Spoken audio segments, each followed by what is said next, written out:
We are a state that is losing population.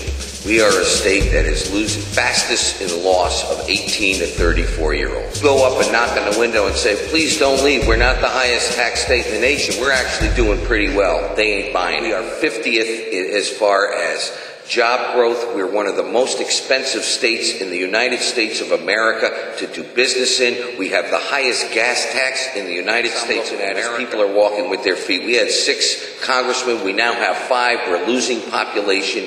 People are not starting businesses here. They're not expanding businesses here because it costs too much money to live in the state of Connecticut. For a lot of reasons. High-wage people are the high-salary jobs.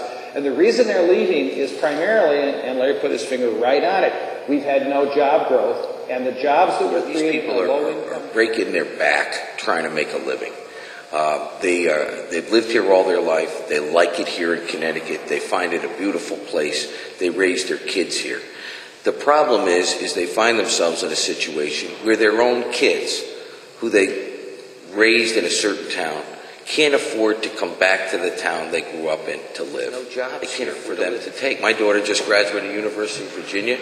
She came back looking forward to working and living in her town. She said, Dad, I can't afford to live here anymore.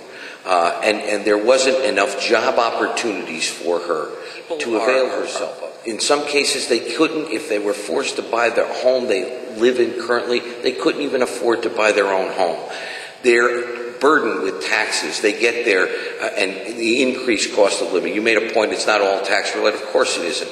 But many of the government policies that we set up lead to increased costs. They get an electric bill, a cable bill, an oil bill. Their prices are going through the roof. It costs them more to buy food. It costs them more to pay tuition, to put mom in a nursing home, etc. They look to us for solutions. They look to us for common sense dialogue. Yes, cooperative regionalism, cooperation. Common sense want waste and inefficiency because they don't do that in their own home. They can't afford that. They can't afford to do that in their own business. They're scared to death that maybe their employer who they're working for is going to be taxed out of this state and they'll be out of a job. That's what I hear from people when I talk to them every day.